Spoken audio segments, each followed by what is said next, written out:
Chapter 22, Gauss Law. Gauss Law covers Gauss Law, a charged isolated conductor, Gauss Law cylindrical symmetry, Gauss Law planar symmetry, Gauss Law spherical symmetry. You can find them in timeline. Gauss Law, a German physicist and mathematician, great scientist. If you want to find the center mass of a potato, you can do so by experiment or by laborium's calculation involving the numerical evaluation of a triple integral. However, if the potato happens to be a uniform ellipsoid, you know from its symmetry exactly where the center of mass is without calculation. Such are the advantages of symmetry. Symmetrical situations arise in all areas of physics. When possible, it makes sense to cast the laws of physics in forms that take full advantage of this fact. Coulomb's law is the governing law in electrostatics. Gauss' law can be used to take advantage of special symmetry situations. For electrostatics problems, it is the full equivalent of Coulomb's law. Which of them we choose to use depends only on the problem at hand. What Gauss' law is all about. Gauss' law relates the electron field at points on a closed Gaussian surface and the net charge enclosed by that surface. Two things: the electric field at points on a Gaussian surface and the net charge enclosed by the surface. The net charge is not the individual charge, the net charge. But the electric field at the Gaussian surface is produced by the charge both inside and outside the Gaussian surface.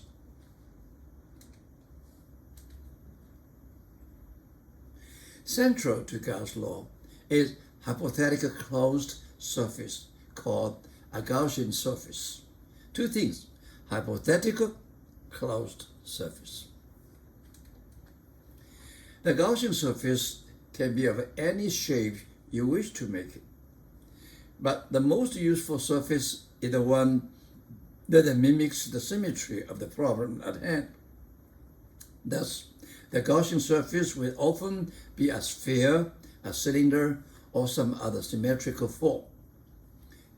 It must always be a closed surface, so that a clear distinguish can be made between points that are inside the surface, on the surface, and outside the surface. Flux. Let's look at liquid fluid, so an area. This is an air flow. Okay, this is a space area. Okay, we see if they perpendicular, then the amount flowed is VA. If they have an angle, it's V dot A, V cosine theta A, right? So V is the velocity of air, A is the area of loop perpendicular to the surface. Then the area, magnitude, also in direction is perpendicular to the surface. Okay, like this is direction of A. Okay, now in our case, A is perpendicular to surface. This is the V. And we see the rate phi of volume flow. So the loop A is phi equal to V dot A, okay, or equal to VA cosine theta. Flux of an electric field. We look at this one.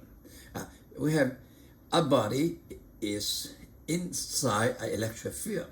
We want to find the flux and electric field around this surface. Okay, which is phi equals sigma delta phi.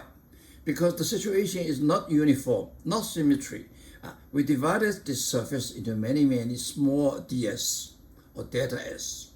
And each delta s we have a delta phi electric field. And we put them together, sigma, or integration. Okay. And this phi is E dot dA by definition. E is the electric field. dA is the area. This is area. If there's a closed surface, the area is perpendicular to the A. And magnitude is dA. Okay. E is electric field on the surface. Okay, it's on the surface. dA is the differential area vector of the surface that is outward and normal to the surface. Remember, it is outward by definition. Okay, if this is a closed surface, you can see the inward and outward, and normal to the surface. Okay, so and that's when we rewrite this one. E dot dA equals E dot dA integration. Cover whole surface area. Now we look at this situation. Okay, this is area 1. Okay, this is E. Okay, this is E in this one. And area is the magnitude and the perpendicular to this area is going up. In this case, theta is larger than 90 degrees. Okay, and we say the flux is negative because cosine theta is less than 1. And look at this area. The E is this way. Okay, the dA is perpendicular this way. They are perpendicular. So the flux in this area is 0. Okay. And look at this area. This area E is this direction. A is perpendicular outward. The angle is smaller than 90 degrees. So this area is positive. And the total flux equal to E dot dA. It covers all the dA integration. This is definition. Okay. The electric flux phi through a Gaussian surface is proportional to the net number of the electric field lines passing through that surface. Net number of electric lines. Sample. Figure shows a Gaussian surface in the form of a cylinder of radius r immersed in a uniform electric field E. This E from left to right is uniform, with the cylinder's axis parallel to the field. This axis of cylinder parallel to the E. Question: what is the flux phi of the electric field through this closed surface? This closed surface includes 3 surfaces, 1, 2, and side surface, right? And we call it, this is A, this is B, this is C, 3 surfaces. Let's check. By definition, phi equal to E dot dA integration. In this question, we have 3 parts. One part is this surface A. Second part is E dot dA on side surface B. Another is C. And we see at this part, E is into the space, dA is outside. So the angle between them is 180. Okay, so this becomes E dA cosine 180. And this one on the side surface, we find E is along the surface, dA is perpendicular surface. So the angle between them is 90 degrees. All points. Okay, all points. And on the right surface C, E dot dA, E is outward, dA is perpendicular and outward, so E parallel to dA. E dot dA equal to EdA. Okay? And we do this integration. E is a uniform in magnitude. So this is -1. Okay? This is 0. This is 1. Okay.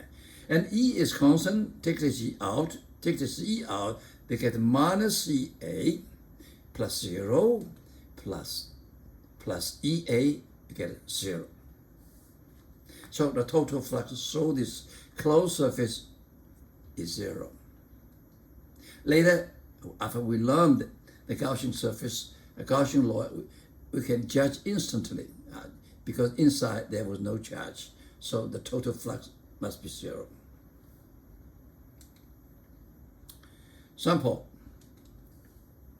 A non-uniform electric field given by E equals 3.0 xi plus 4.0 j pierces the Gaussian cube. Okay, shown in the figure. This is a figure. This is a surface is x equal to 1.0 meter parallel to the YOZ. And this is x equal to 3.0 meter as parallel to the XOZ. Okay? E is in Newton per coulomb and x is in meters. Question: what is the electric flux? So the right face, this one, the left face, this one, and the top face. We do it by definition. This is E given. And look at the right face. Okay, E dot dA R. The dA should be perpendicular to the surface and outward. So this is a dAr. You can write it I dA. I is the direction along xi dA. So we put the dA and E inside. This is E, this is a dA, and we dot, okay, and dot it. So this becomes 3.0 xi dot I plus 4.0 j dot I dA. And we know that j dot I equal to 0, I dot I equal to 1. So this become 3.0 dA x dA. We have x. And x is on the surface. On the right surface, we see that OX equal to 3.0. Okay, right? And so we put it 3.0. Then we get 9.08. Okay? And then what is the A? Look at this one. This is cubic. This is 1.0 meter. This is 3.0 meter. So the length is 2.0 meter. And this A is 2.0 multiplied by 2.0, 2.0 squared. We get the answer. Same thing for electric flux on the left side. Okay, on the left side, E had the same thing. And the left side, dAI, should be perpendicular to the left side and outward. So this is dA.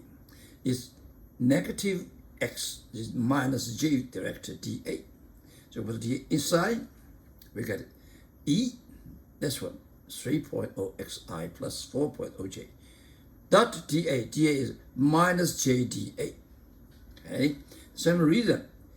J dot I equal to 0, j dot d, j dot minus j equal to minus 1. So this become very careful, the minus 12 Newton meter square over coulomb. Yeah. And the top one, we want to find dAt top. Okay, dAt top is perpendicular to the area and outward. So in this case, we can write j dA. And we put this one inside, and we'll do the calculation. We get the answer, 16 Newton meter square per coulomb. Gauss Law. The Gauss Law relates the net flux phi of an electric field through a closed surface, a Gaussian surface, to the net charge Q enclosed, that is enclosed by that surface. Two things related with each other. It tells us that epsilon zero constant permeability times flux equal to Q enclosed. That's simple. Okay, this is very simple one. Want to see how I want a fancy one? Sure. We put the definition phi inside. Phi is sigma of integration E dot dA integration. We put this one in place. It looks like fancy. Actually, it is this one. Okay, this is Gauss Law. This is Gauss Law. Let's see, epsilon zero is a permittivity constant. It equals to 8.85 times 10 to the minus 12 Coulomb square over Newton meter square. Okay. Q enclosed is the net charge within the Gaussian surface. dA is the area vector. It should be outwards and normal to the surface. E, the electric field on Gaussian surface, resulting from all charges, both those inside and those outside the Gaussian surface. Charges, no matter how large or nearby, outside the Gaussian surface are of no concern, only concern inside. Okay? It's just one. Okay? And this integration is over whole Gaussian surface. Now we look at this case. The algebraic sum of all the enclosed positive and negative charge tells us something about net flux so the Gaussian surface. Now, if Q enclosed is positive, like this one, this surface, okay. The net flux is outward. Look at this, net flux is outward. If Q enclosed like this surface, closed surface, is negative, it's flow in, okay, the net flux is inwards. If this is negative, the net flux inwards. Okay. If zero, this is net flux is zero, and the total, okay. So we had phi 1 is large one, positive charge. This is phi 2. This closed for is negative because inside you have a minus Q. And we can do 3. This 3 is no charge at all, so it must be 0. And this is a 4 is also 0 because sigma Q equal to 0. They do have a charge, but the sum is 0, so flux 4 is 0 too. Sample. Figure shows 5 charged lumps of plastic and an electrically neutral coil. This is electrically neutral, okay. The cross-section of a Gaussian surface, S, is indicated. This is what. Yes. Question, what is the net electric flux so the surface if Q1 equal to Q4 equal to 3.1 nanocoulomb, Q2 equal to Q5 equal to minus 5.9 nanocoulomb, and the Q3 is minus 3.1 nanocoulomb. That's very simple because this is by Gauss law, the flux equal to Q enclosed of epsilon 0. And Q enclosed 0, you have Q1, Q2, Q3. We put them together, we get an answer, okay? This answer is minus 670 Newton meter square per coulomb. Very simple, I'm not going to do it. This is negative, okay, negative. The minus sign shows that the net flux so the surface is inward. So the net charge is negative. Gauss law and Coulomb's law. If Gauss law and Coulomb's law are equivalent, we should be able to derive each from the other. Here we derive Coulomb's law from Gauss law and some symmetry considerations. Now, this is a charge here. I want to find a point, distance r, okay, from the center. Okay. Let's say, by symmetry, the direction of E on that Gaussian surface, we make a Gaussian surface as a spherical, with the center overlap with the charge. Now, by symmetry, the direction of E on the Gaussian surface is along the radius. And the magnitude of E is the same on the surface. There's a symmetry, okay? This E equal to this E, okay? But the direction is different along the radius. So, we say the Q enclosed in this case is Q. Is this only single charge? We do the E dot dA integration. E is along the radius. And so dA is perpendicular to the surface and outward. So it has the same direction along the radius. So E parallel to dA along the radius direction.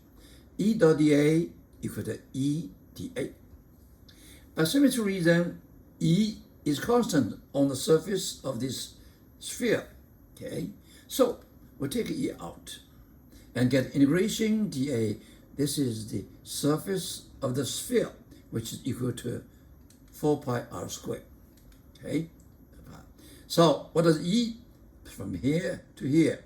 E equal to Q over 4 pi epsilon 0 Q. This is the Coulomb's law.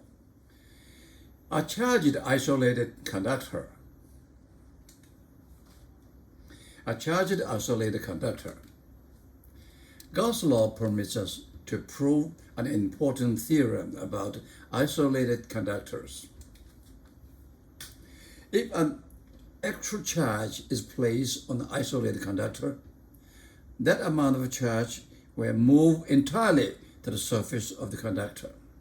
None of the extra charge will be found within the body of the conductor. This is a conductor. We see inside the conductor, no free charge. Why? Now, I can make a Gaussian surface just around the surface. Okay? Because the E inside the conductor is 0. So the integration E dot dA must be 0. So the Q inside is 0. Where the charge, all charge on the surface. Okay, E inside 0. If it's not, okay, this is a fact. Then we will find that there's a current inside, because conductor, you have a carrier, it can move around. Okay, but that's not a fact. So E inside is 0. This is a fact. Okay. We place a Gaussian surface just inside the actual surface of the conductor. Okay. And then we do this one. This E equal to 0. This is 0. So that Q enclosed is 0. Okay. There's no charge inside the conductor. An isolated conductor with a cavity is the same. Even you have a cavity, it's inside, must be 0 Q. Okay.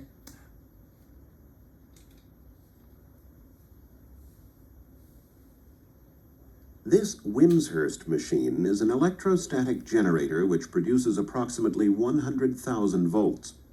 We'll use it to put a charge on this metal pail. Now that we've put some charge on the pail, we'll use this metal sphere on a plastic rod to find out how the charge is distributed. Where will we find the charge?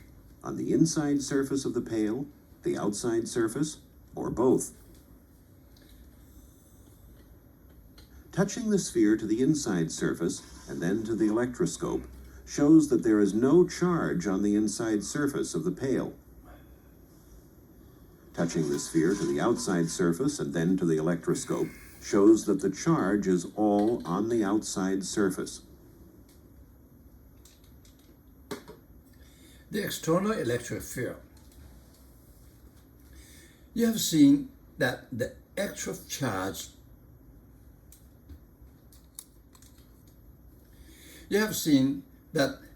excess charge on the isolated conductor moves entirely to the conductor surface.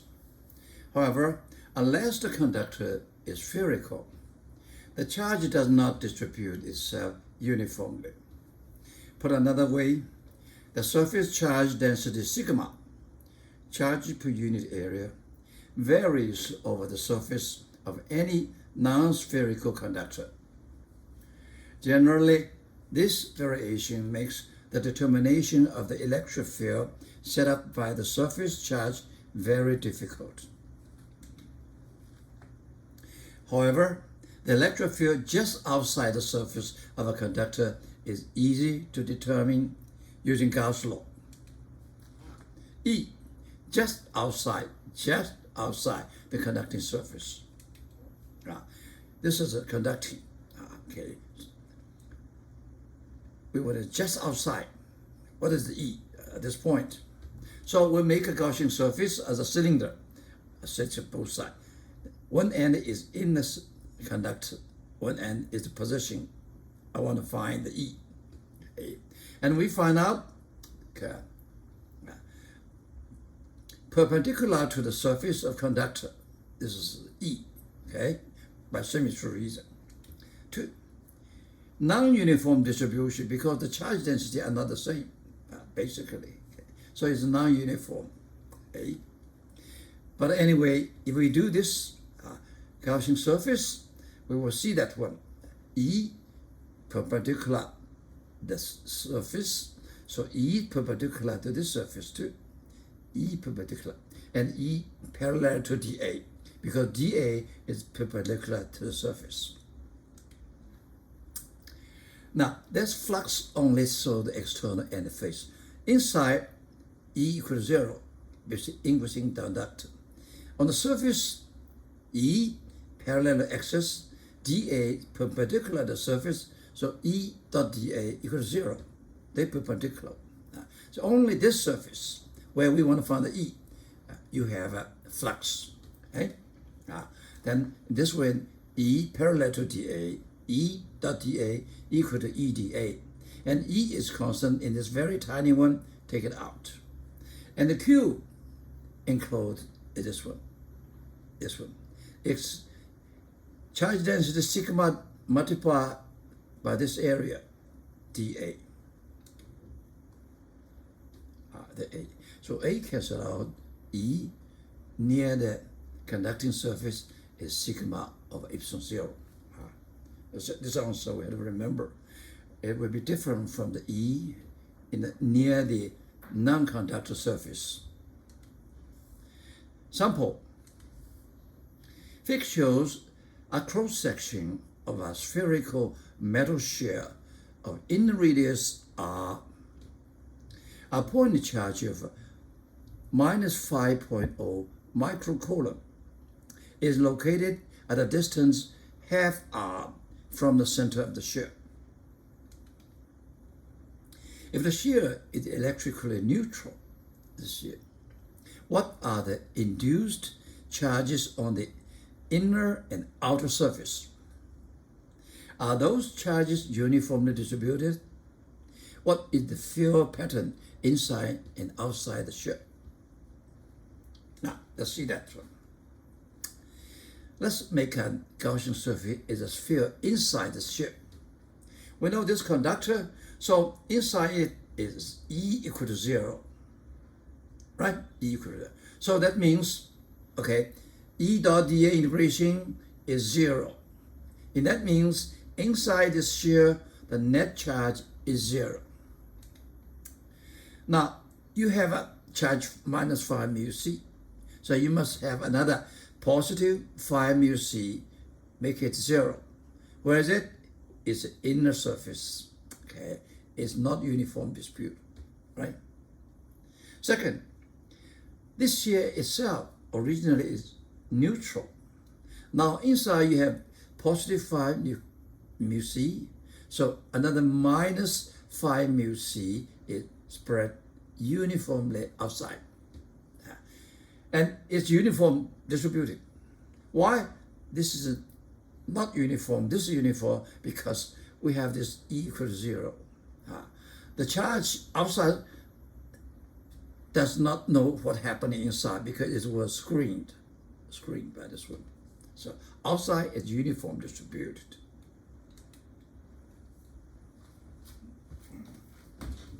We will use this electroscope to show that electric fields are affected by a conductive metal screen. If a positively charged rod is brought near the electroscope, the electric field of the rod attracts negative charges to the top of the support arm. That leaves a net positive charge on the bottom half, which deflects the pointer. We'll place this grounded metal cage over the top of the electroscope and repeat the demonstration. What will happen when we bring the charged rod near the electroscope?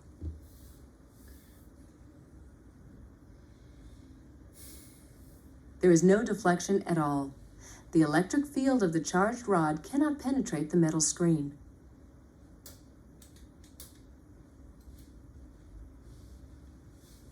These metal cages are called Faraday cages.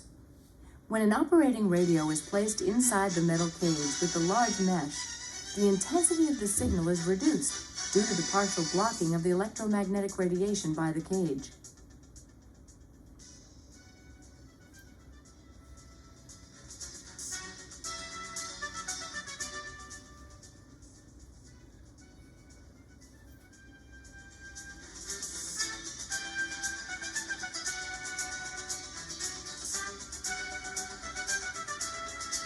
When the cage of fine mesh is placed over the radio, the signal intensity is reduced even more.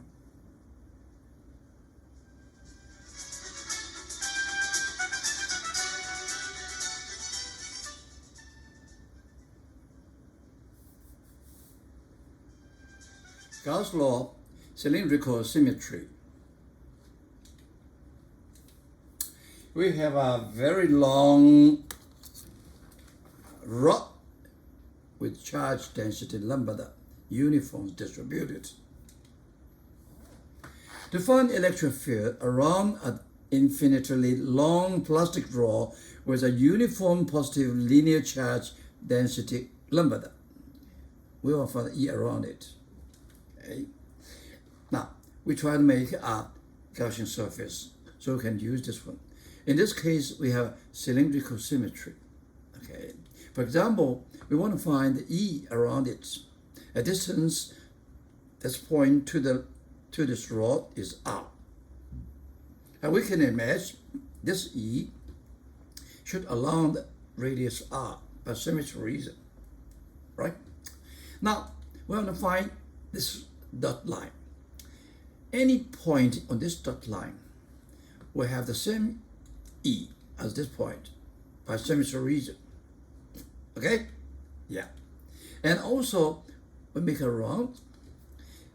Any point around on this circle will have the same magnitude of E along the radius R.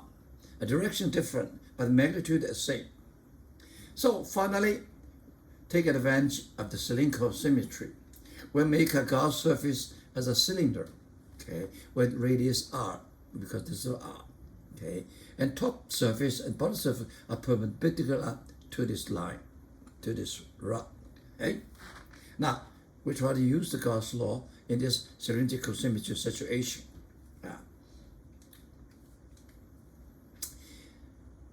We have three surfaces on this closed Gaussian surface. Okay. First, okay, is top one. Okay. Second is side one. Third is bottom one. On the top, you see the E is perpendicular to the rod, should be on the surface, and dA should perpendicular to the surface. So this E dot dA perpendicular, the integration equal to 0. This is dA, this is E, so they're perpendicular. This is 0. And on side surface, E is along the radius. dA is outwards and perpendicular to the one, so along the radius too. So E dot dA equal to EdA. EdA. And E, by symmetry reason, on this cylinder surface would have the same magnitude. So E parallel to dA and E is constant, so you get E take it out, you get EA. Okay, EA. The bottom surface are the same reason. Okay, bottom surface, okay, is equal to 0 because dA is downward, perpendicular to the area. E is along the radius, so it's equal to 0. So this integration on the left side equal to integral EdA. E is constant, so it becomes EA. This A is the area of side surface. Okay, and we see this side surface equal to 2 pi RH, right? 2 pi RH. And this Q enclosed is this rod inside the surface, so it will H lambda, H lambda. We cancel out H on both sides, and we get E. This E is not uniform. The smaller the E, R, the larger the E, okay? And this is the one. We got it. Yeah. and lambda is the linear charge density of this rod. Sample. Upward streamer in a lightning smoke. This is the upward streamer. Okay. The woman in the picture was standing on the lookout platform in a national park when a large storm cloud moved overhead. Some of the conducting electrons in her body were driven into the ground by the cloud's negatively charged base, leaving positive charge. Okay. This lady is positive charged. Okay. She was highly charged because her hair stands repel one another and extend away from her along the electric field line produced by the charge on her. Lightning did not strike the woman, but she was in extreme danger because that electric field was on the verge of causing electric breakdown in the surrounding air. Such breakdown would have occurred along the path extending away from her in what is called an upward streamer. The upward streamer is dangerous because the resulting ionization of molecules in the air suddenly frees a tremendous number of electrons from those molecules. Had the woman in the figure developed an upward streamer, suppose the free electron in the air would have moved to neutralize her because it's positive. The free electron would move neutralize, producing a large, perhaps a fatal charge flow through her body. That charge flow is dangerous because it could have interfered with or even stopped her breathing and the standing beating of her heart. The charge flow could also cause birth. Now let's model her body as a narrow vertical cylinder of height L 1.8 meter and radius 0.10 meter. Assuming that charge Q was uniformly distributed along the cylinder and that electric breakdown would have occurred if the electric field magnitude along her body had exceeded the critical value E critical 2.4 million Newton per coulomb. What value of Q would have put the air along her body on the verge of breakdown? Now, this is a very vividly, okay, like the person, okay. Now, we see, because it's a charge, uniform charge, okay, so this is like a cylinder. It has E is lambda over 2 pi epsilon. See? Okay? And this is depends on the charge, right? Yeah. This R, the larger the R, the smaller E. When you have a breakdown, it must happen smaller R, okay? Small R. And the charge is Q over L. Q is the charge the woman have. L is the head. Okay. So in this case, we found the Q. We put everything inside. Very simple, straightforward. Okay. This R is 0.10. Okay, meter. This is meter. Okay. L is 2.4 times 10. You see. Okay. L is 1.8 meter. And E is 2.4 million, 10 to the 6. We get it also. It doesn't look too much, only 24 microcoulomb, but it's very dangerous.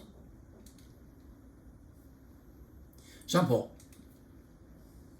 The visible portion of a lightning strike is preceded by an invisible stage in which a coulomb electron is extended downward from a cloud to the ground.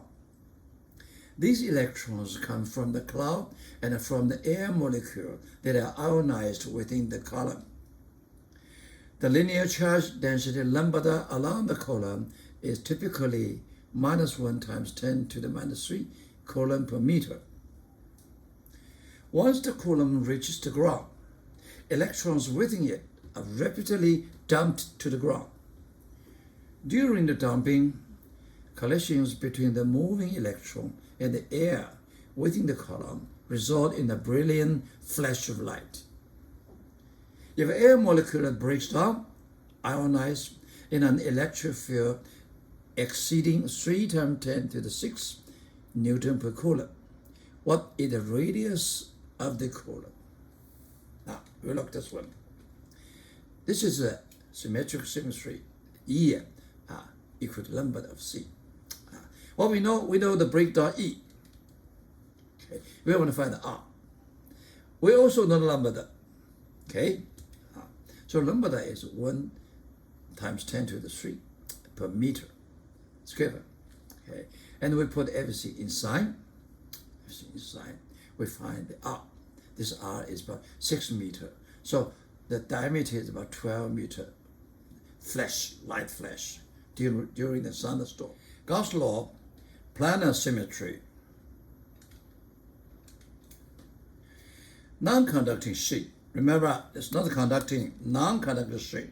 Okay, huge, large planar non-conducting sheet. Okay, with sigma, surface area, charge density, sigma. We make a Gaussian surface is a cylinder, symmetry to the both sides. Okay, and both sides. So we look at the big side, we will see that one. Okay, this side and this side are symmetry, exactly the same, only different direction. Okay, and we do this one. E dot dA. Okay, this is E for the right. Okay, surface, side surface, and left surface. Okay, on the right surface, E is parallel to dA because dA is outward perpendicular, right? So this becomes EDA. Integration is the EA. This one is dA because both are to the left, and side of the E is perpendicular to dA because dA is along the radius, E is along the axis. They are perpendicular. This is 0. So you get a 2EA. How about Q inside? Q inside is the area. So there's a sigma 8. We put this to the Gaussian law. We get epsilon 2EA. Epsilon. Cancel out the A, we get the E equal to sigma over 2 epsilon 0. This is the sheets of charge, non-conducting sheets, not conducting sheets. We have 2. Now we go back to the last chapter. Okay, when we find the E produced by a uniform distributed charge disk, this location is Z from the center of the disk. This E, okay, we get is sigma over 2 epsilon, but 1 minus Z over Z squared plus R squared square root. If okay, R equal to 0, infinity, then this could become a sheet plate, like our situation. And R equal to infinity, this term equal to 0, and E equal to sigma over 2 epsilon 0, exactly the one we just deduced. Okay?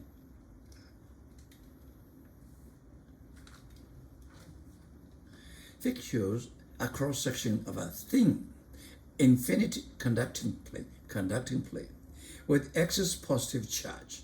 They're all positive charge. The sigma 1, sigma 2 is the surface charge density. Okay. We know that this excess charge lies on the surface of the plane, both sides, okay? Not inside. Since the plane is thin and very large, we can assume that essentially all the excess charge is on the 2 large faces of the plate. If there's no external electric field to force the positive charge into some particular distribution, it will spread out on 2 faces with a uniform surface charge density or magnitude sigma 1. This is a uniform sigma 1. And this E is sigma 1 over epsilon 0. Remember, without 2, this is conducting. Conducting.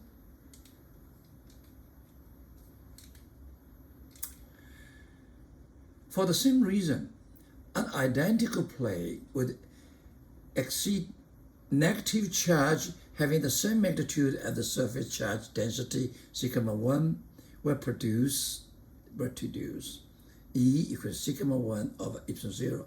This is negative, the same sigma 1. Okay? The only difference is that now the electric field is directed towards the plane. Okay, not out, leaving the plane.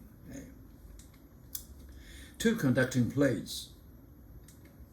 We have the positive, that's mentioned before, and we plus another negative mentioned before.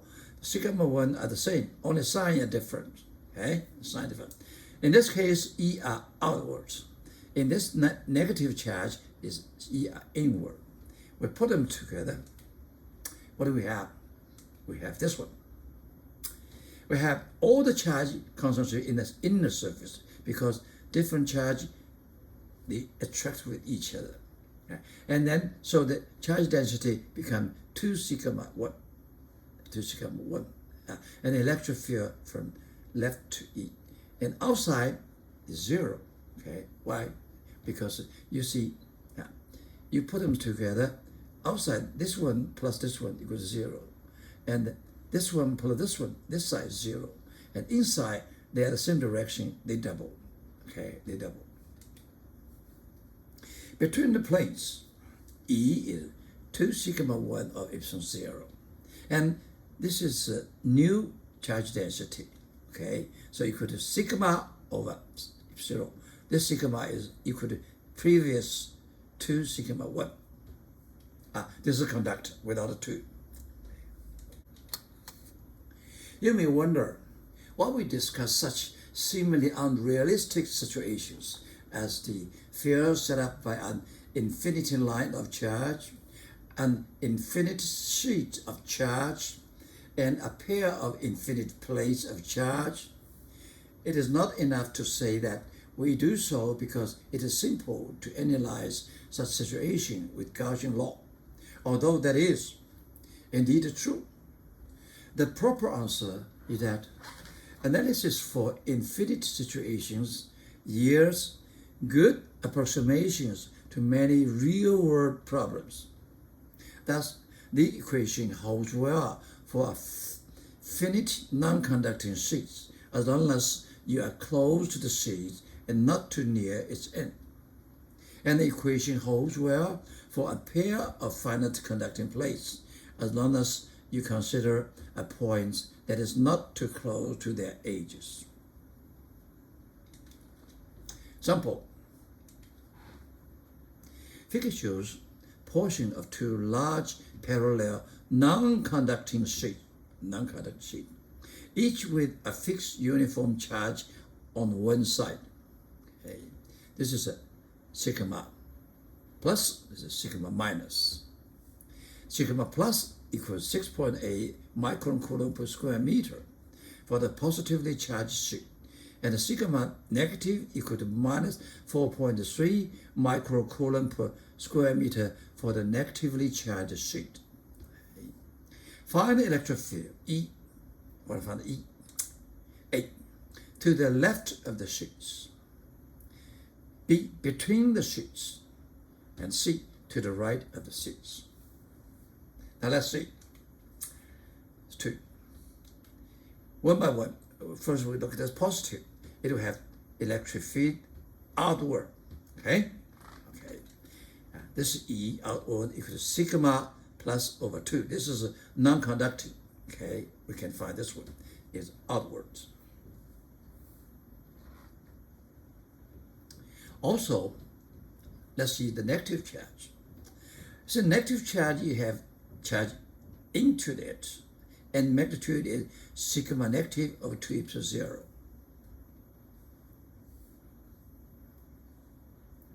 Okay, and this is given sigma negative. Okay, so this 2 field we have around these 2 places, and then we put them together. we find on this, on the left, you have this one E plus, you have this one E minus, because this one's code is on the left, E minus. Okay, in the between, they have same direction, so E plus E minus.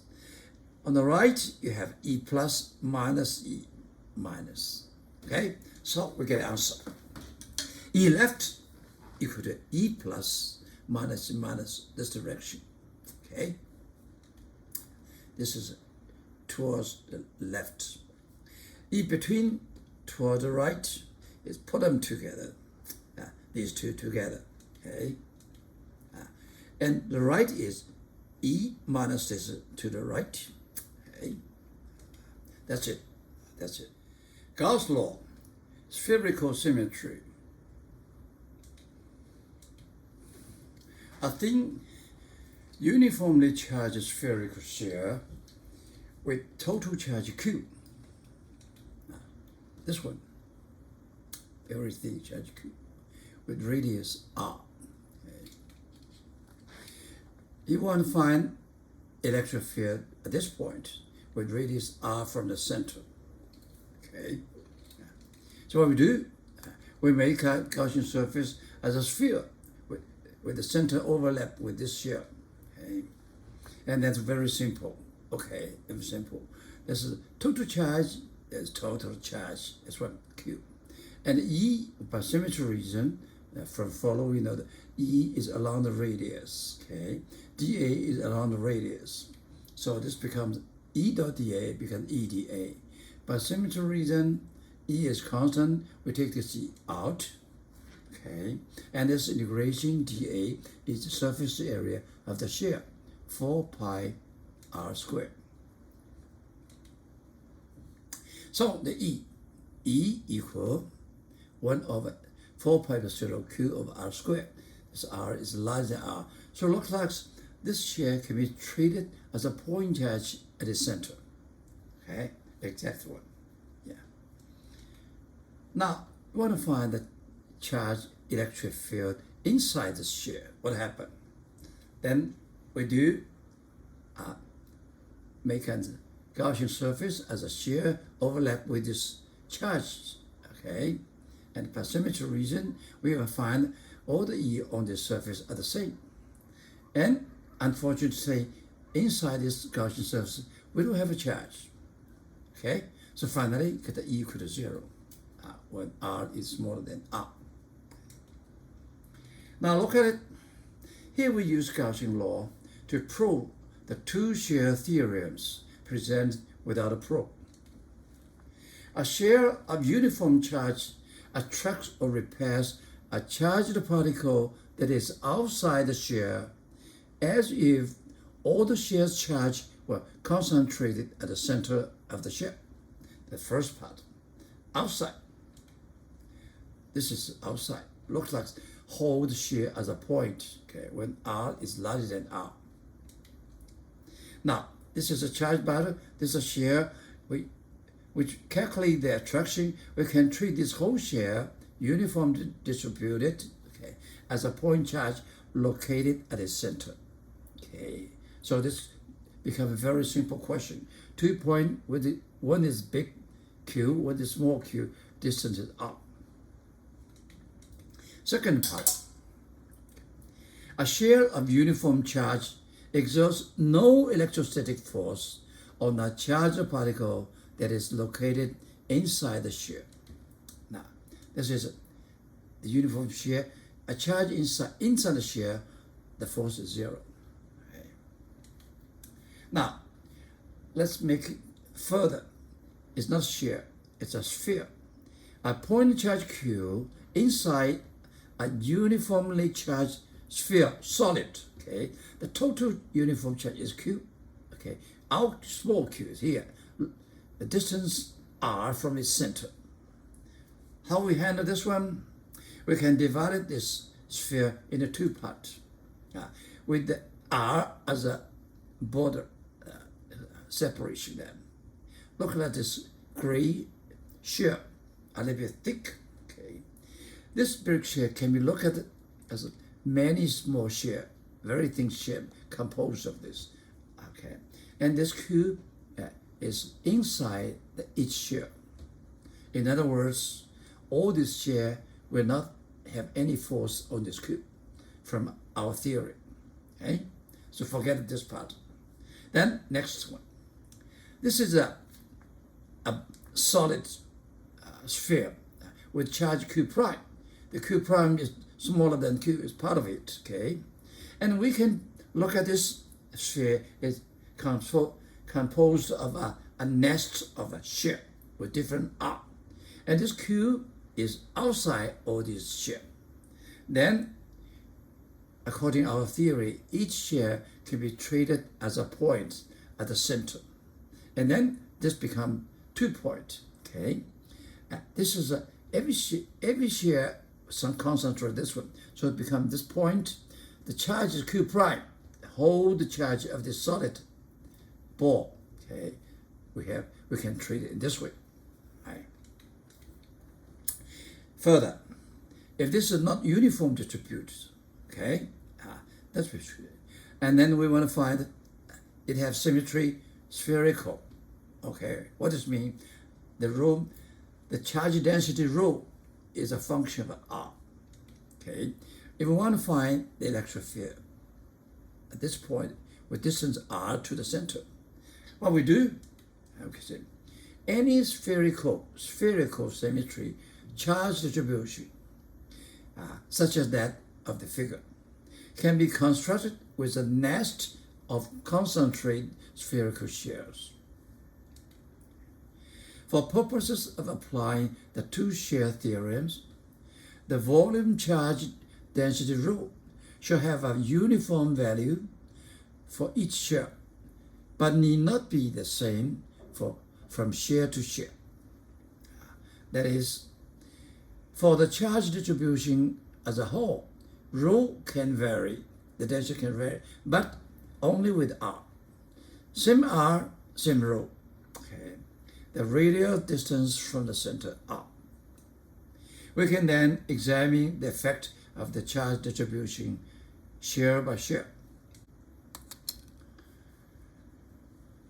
Now, if you want to find an electric field at this point with distance R, what we do, we make a Gaussian surface with the same center and passing through one radius R. Okay, yeah. Now, suppose the charge density rho is a function of R, and that means the same R, you have same rho. So this is a spherical symmetry. And what we do, we think this is the E at this point equal to Q prime as a point at the center. What is Q prime? Q prime is the charge inside this Gaussian surface. Okay. So what we do, how we can find this one? Okay, we can suppose we have a small shell. The radius of the shell is R prime. The thickness is dr prime. Okay, and then the electric field produced this shell is equal to Q over R squared. So. Okay, and the total Q inside this sphere, you can do rho dV. This rho dV is this dV plus charge density, the charge, and we have R changed from 0 to big to small r. So this is total V. Okay, we can find this one. Depends on the function R prime. Okay, the dV is the shear 4 pi r prime squared the surface area times the thickness dr. This dV. This is the charge. And put charge together, we can find the E. This Q prime is the charge inside this Gaussian surface. Okay. Now, if you want to find a point outside this charge distribution here, R is larger than this R, then we found the auto charge, nothing to do with R, is also with R, because if small r larger than R, you don't have a charge. Okay? Yeah. So at this point, if charge density rho is constant, That's be much easier to do. So the Q prime equal to the rho times the volume, okay, the volume. And the total charge is 4 pi r squared cubic over 3. So we take the ratio, we get the ratio is equal to r cubic ratio, okay? And the E equal to Q prime of r squared. That's it, easy, right?